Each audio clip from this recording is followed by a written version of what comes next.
Assalamualaikum warahmatullahi wabarakatuh. Pada video kali ini kita akan membahas produk dan pengembangannya. Kata produk tidak asing dalam kehidupan sehari-hari dan tidak lepas dari dunia marketing. Apa itu produk? Produk adalah barang atau jasa yang dapat diperjualbelikan, yang bisa ditawarkan ke sebuah pasar dan bisa memuaskan dan memenuhi sebuah keinginan atau kebutuhan. Bisa itu individu ataupun organisasi.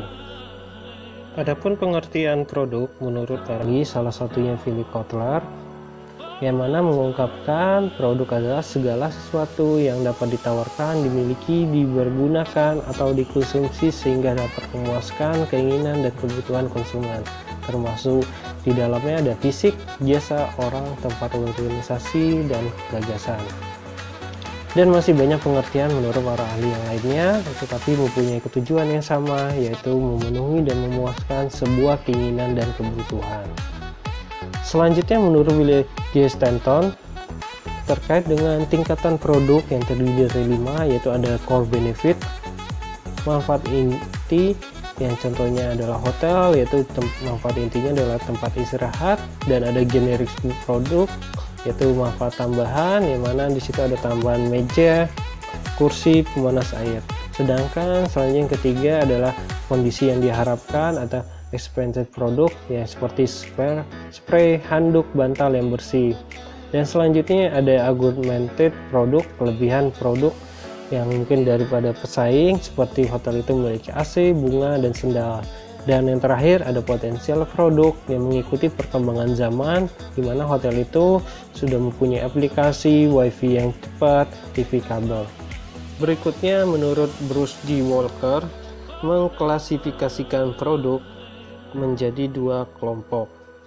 Yang pertama ada produk konsumsi dan yang kedua produk industri.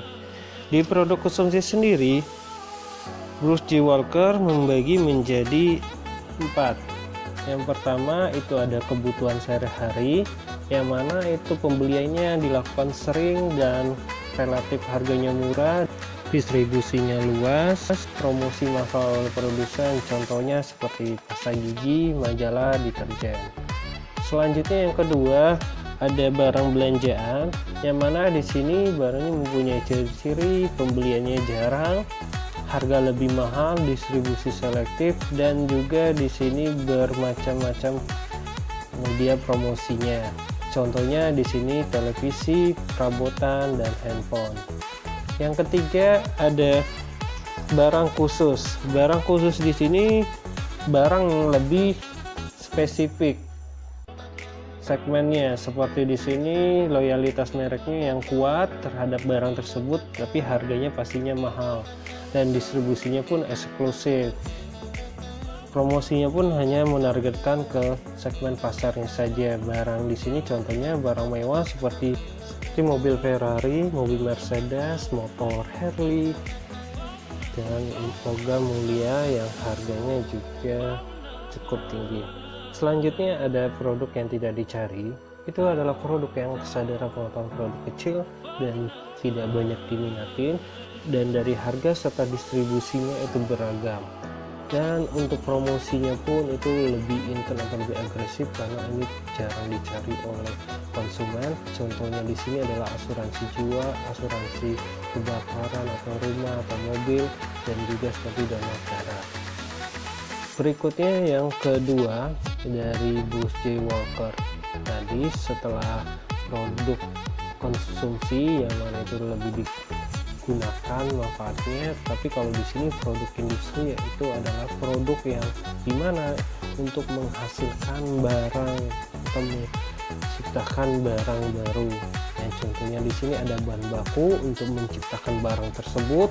Yang kedua ada suku cadang jika terjadi kerusakan dari mesin untuk membuat barang tersebut, dan juga barang instalasi seperti komponen-komponen untuk membuat produk ataupun menghasilkan produk. Itu yang pembeda dari produk konsumsi dan produk industri.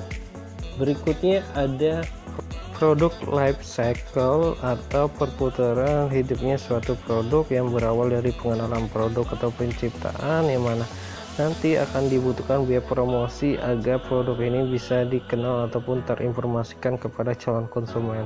Dan yang kedua itu ada pertumbuhan produk yang penjualannya sudah meningkat dan sudah dikenal oleh masyarakat. Dan yang ketiga ada kematangan dan kejenuhan, yang dimana di sini titik puncak suatu produk itu dalam sisi penjualannya ataupun keuntungan, yang mana nanti biasanya akan berimbas jika tidak diantisipasi dengan penurunan produk.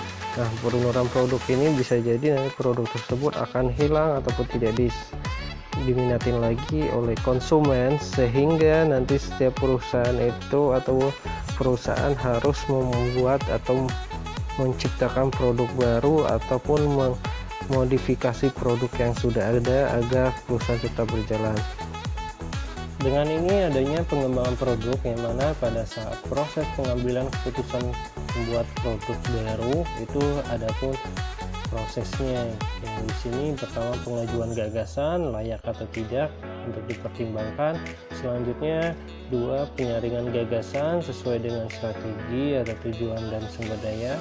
Yang ketiga, mengembang dan mengujian konsep terkait dengan sumber daya yang ada. Dan selanjutnya pengembangan strategi pemasaran, apakah itu efektif atau tidak. Selanjutnya analisis bisnis, apakah produk ini bisa menghasilkan laba, serta mengembangkan produk, apakah produk yang dihasilkan handal dan komersil. Berikutnya ada uji coba pasar, kemudian tahap mengkomersialisasi barang tersebut. Ada hal yang perlu diperhatikan dalam pengembangan produk, yaitu adalah faktor penghambat pengembangan produk baru. Yang pertamanya ada kekurangan gagasan penting dalam bidang-bidang tertentu, pasar yang terpecah-pecah, batasan sosial dan pemerintah, serta biaya pengembangan yang cukup tinggi. Kekurangan modal, waktu pengembangan yang dimiliki lebih cepat, serta siklus hidup produk yang kadang lebih singkat. Sekian video penjelasan terkait produk dan pengembangannya. Assalamualaikum warahmatullahi wabarakatuh. Terima kasih.